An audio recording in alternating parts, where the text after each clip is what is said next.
Viendra sur cet hommage qui s'en vient. Donc, avec l'entraîneur-chef des Huskies, Martin Dagenet, d'abord, peut-être revenir rapidement sur le dernier match, justement, qui a peut-être été... avez-vous l'impression que ça a peut-être été votre moins bon match depuis quelques semaines? Probablement. On a eu un bon départ. Mais l'indiscipline, quelques mauvais buts qu'on a donnés, là, je pense que ça a fait de la différence.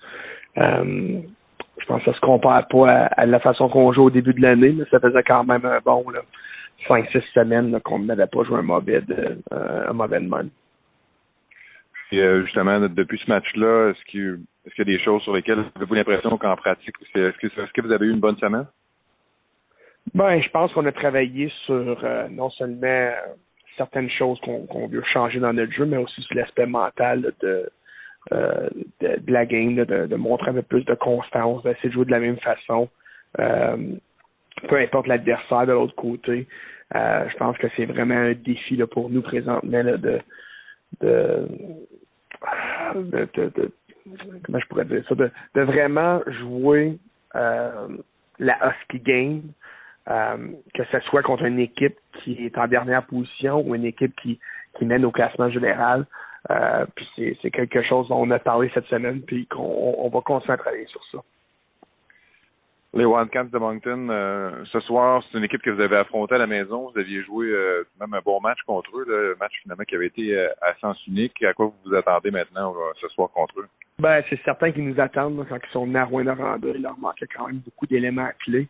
Là, sont tous présents ce soir. Nous, on va jouer sans les services de Dylan Gill, puis Louis-Philippe Fontaine. Donc, ça va tester un peu notre profondeur. En même temps, comme on disait au début de l'année, quand on avait beaucoup de joueurs blessés, ça va être une opportunité pour d'autres joueurs d'avoir plus de temps de glace. Dans le cas de Dylan Gill, est-ce qu'on sait si c'est une blessure sérieuse? Oui, c'est assez sérieux. C'est une blessure au haut du corps. Moi, je pense pas qu'on va le revoir d'ici Noël. Puis si ça change, ça serait une agréable surprise. Mais en même temps, on va être patient. C'est un morceau très important de notre équipe. Donc, on va vraiment prendre toutes les précautions nécessaires. Okay. Mais il n'y a pas de risque, en tout cas pour le moment, que sa saison soit terminée, par exemple? Non, du tout. Okay. Ce soir, il y a un hommage spécial à Corey Crawford, en fait, du côté des Wildcats de Moncton. Je me souviens quand il y avait eu un hommage pour Marc-André Bourdon, entre autres à Rouyn-Noranda, les joueurs qui nous mentionnaient toujours vouloir remporter ce match-là pour eux. Avez-vous l'impression que pour vos adversaires, vous risquez d'avoir une équipe motivée davantage pour ça? C'est certain que ça peut jouer. Je pense que c'est plus le fait qu'on les a battus assez facilement la dernière fois. Puis on s'entend que Moncton, c'est une très bonne équipe. Là. Ils n'ont pas perdu beaucoup depuis ce temps-là. Donc, moi, je pense que c'est plus ça qui va les motiver. C'est une équipe qui est très bien coachée. L'autre bord, ils sont structurés. C'est une équipe qui peut attaquer de la ligne bleue, qui ont 3 lignes balancées en attaque. Donc, moi, je pense que c'est plus la défaite de 6-0 qui va être dans leur tête, mais en même temps, c'est certain que c'est un élément additionnel là, qui peut les motiver. Puis est-ce que ça joue peut-être des fois un hommage comme ça, un rôle pour vos joueurs? Un gars comme Corey Crawford, je pense à vos gardiens de but, c'est peut-être un exemple pour eux, entre autres. Est-ce que des fois ça peut jouer un rôle de voir ça? Je pense pas. Je pense que la seule chose vraiment que ça peut faire, c'est le temps que ça va prendre pour la cérémonie, puis comment que les gars vont répondre à la première mise au jeu. Je pense que notre focus il est juste sur ça, là, s'assurer qu'on va être prêt quand le match va débuter. Justement, parlant de gardien de but, qui avez-vous décidé déjà qui sera d'office ce soir? Oui, c'est William Rousseau. OK. Écoutez, merci beaucoup pour l'entrevue, puis bon match tout à l'heure. Merci, on se revoit bientôt. Donc, avec l'entraîneur-chef des Huskies, Marc. Alors, on est de retour pour la présentation de cet avant-match entre les Wildcats de Moncton et les Huskies de Rouyn-Noranda, alors qu'on voit à Moncton là, qu'on a fait les choses en grand. On voit les images là, en direct de Moncton où effectivement ça semble très beau là-bas. Pierre, tu nous mentionnais avoir déjà visité justement l'amphithéâtre. Oui, il y a déjà une dizaine d'années, j'étais allé faire un tour à Moncton dans le cadre de mes anciennes fonctions journalistiques et c'est un arena qui est un peu spécial parce que c'est très, très haut d'un côté comparativement à l'autre. Donc, mais c'est un bel arena. C'est utilisé également pour une équipe universitaire là-bas. Donc, c'est un bel arena. Donc, on en parlait. Hein, ce qu'on attend, c'est l'hommage à Corey Crawford qui devrait débuter dans les prochains instants. Je pense qu'on peut dire qu'il fallait s'attendre à ce que son chandail soit retiré. Oui, parce que sans aucun doute, là, c'est un des très grands gardiens qui aura passé par l'histoire des Wildcats de Moncton. Bon, si on résume un petit peu son parcours, évidemment, on parle des 4 saisons dans la Ligue junior majeure du Québec de 2001 à 2004, mais il a également fait 5 années dans la Ligue américaine de 2005 à 2009 avant d'accéder au rang professionnel ultime, la LNH, mais de façon un peu plus permanente, parce qu'entre 2005 et 2009, il s'est rendu avec les Blackhawks de Chicago, a joué certains matchs, mais on se souviendra de ce joueur comme un joueur qui a accédé à la Ligue nationale sur le tard, et on peut dire que ça lui aura bien servi. On pourra en parler davantage parce que je vois qu'on est déjà prêt. Là. Je pense qu'on a débuté la présentation hommage, justement. Donc, on va écouter cet hommage à Corey Crawford.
Hey guys, congrats on your jersey retirement tonight.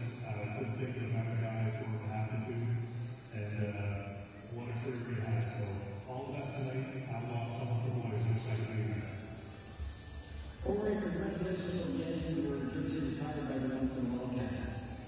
It was an honor and privilege for me for 3 seasons to be associated with you and to witness your unbelievable performances, especially in the 2004 playoffs.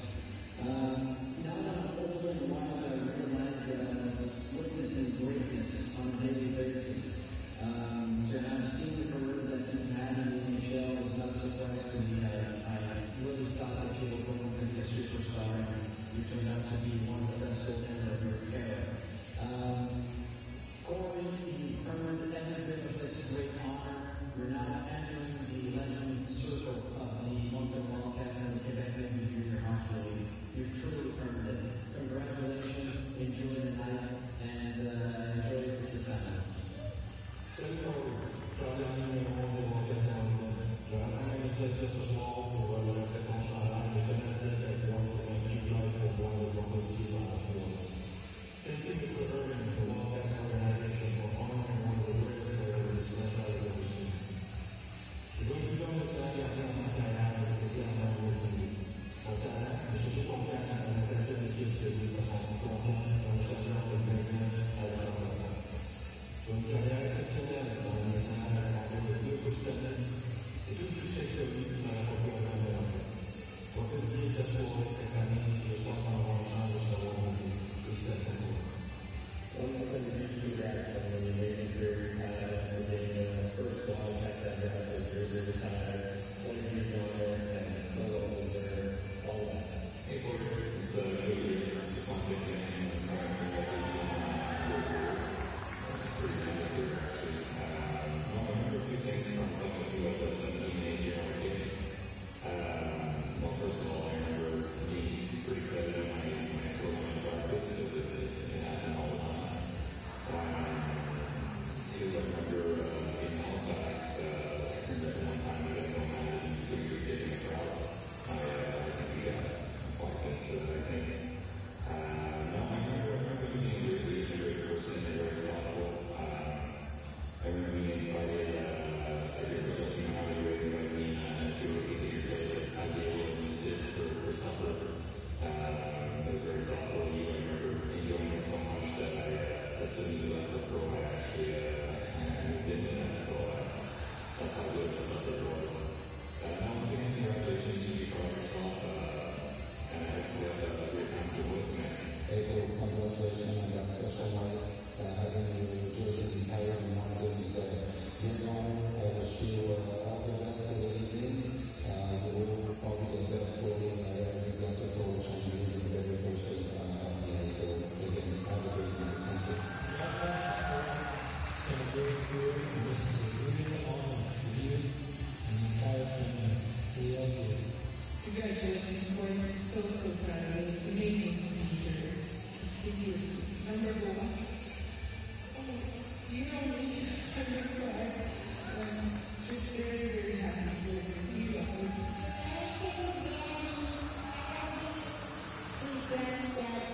I love you.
our dressing room.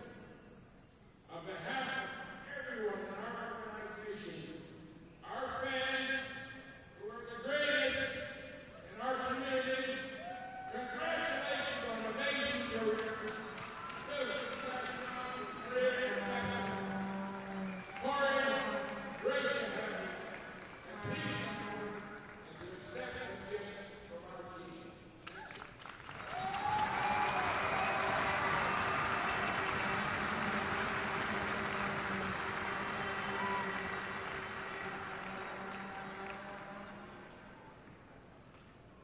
Thank you, Robert. A framed Gateborn jersey and a framed photo of the Moncton Wildcats 2003-2004 President's Cup finalist team.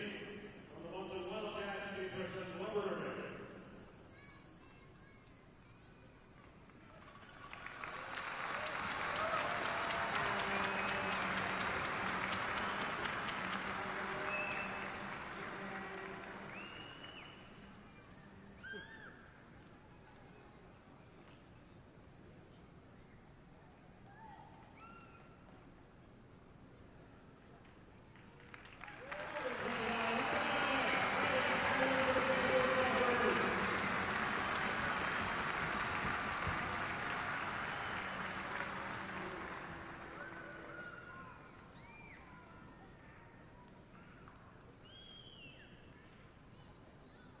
Ladies and gentlemen, the Leipzig District honor records remarkable qualities and contributions to our team.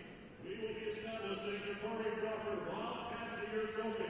This prestigious award will be presented annually to a player that best exemplifies the qualities that Corey embodied throughout his career: dedication, resilience, leadership, honest nature, genuine humility, and a fierce competitive spirit. This trophy will serve as a reminder of Corey's legacy and the values he instilled in our organization and inspire future generations of players to strive for greatness and embody the same qualities that make Corey a beloved hockey figure in our hockey community.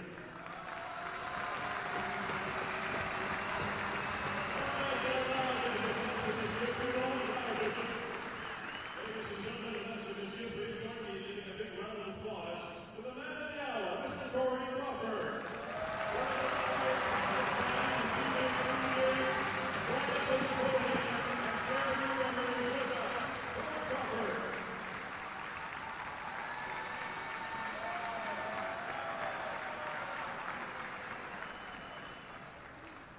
Thank you everybody. Oh my God, it's amazing. I just grew up wanting to play hockey my whole life and never really thought about something like this happening.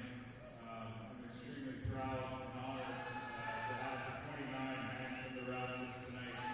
I'd like to thank Robert Irving, who has given his players and teams everything they need throughout the years to be at their best. Obviously you see the new facility. He doesn't shy away from anything.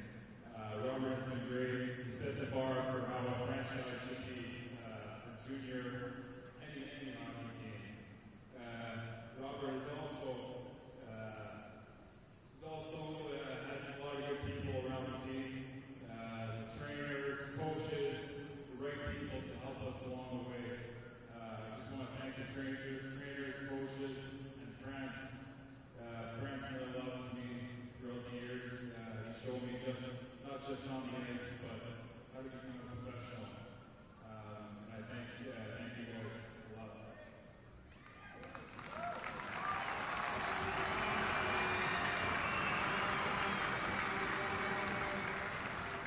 And to the teammates, it means a lot for you guys to show up tonight. It was a lot of fun playing with you guys all those years. To compete together and try to go for the ultimate goal. You guys made a lot of fun coming to the rink every day, and I appreciate it. Everything you guys did for me, all my life, guys, it means a lot.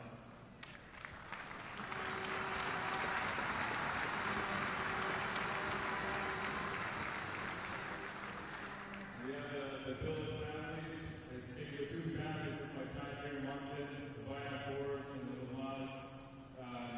They really made me feel like home. It was comfortable, and that was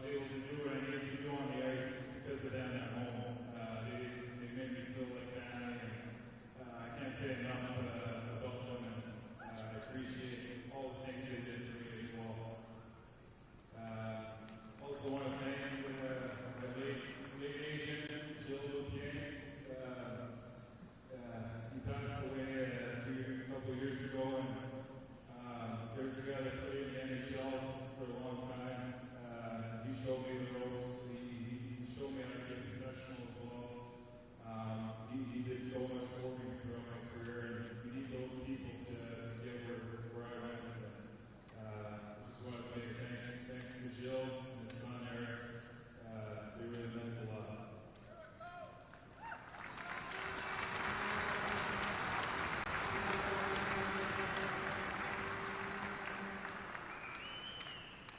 And to my mom and dad, it was I wouldn't be here without them. They did everything for me growing up, all the support and love. It was a fun ride the whole way. We got to enjoy it together. My brother and sister, Trevor and Sal, too. It was amazing. The whole experience, I got to live my dream. They were along with me for it. So thanks, guys. I love you.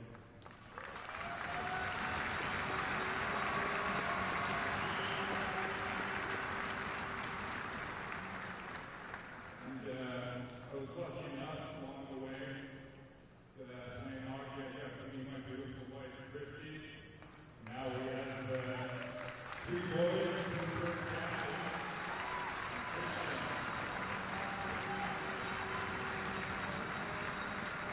Now I get to hear dad just watch these guys skate around and get to enjoy that. So I love you guys.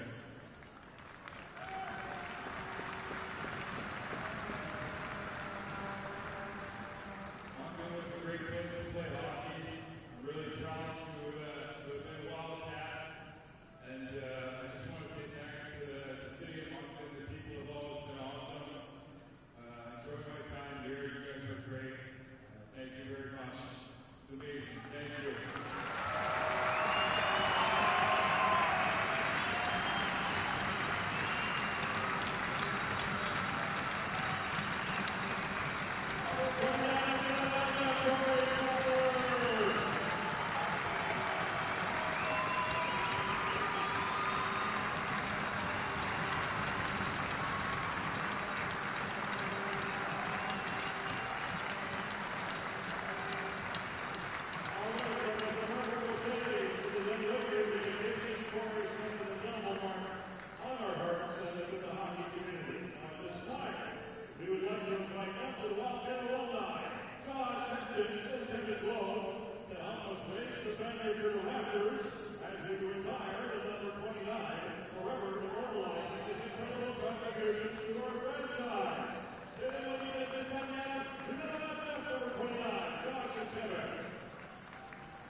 William Rousseau, and Moncton Wildcats goaltender Jacob Steinman to join us at center ice for a ceremonial kickoff.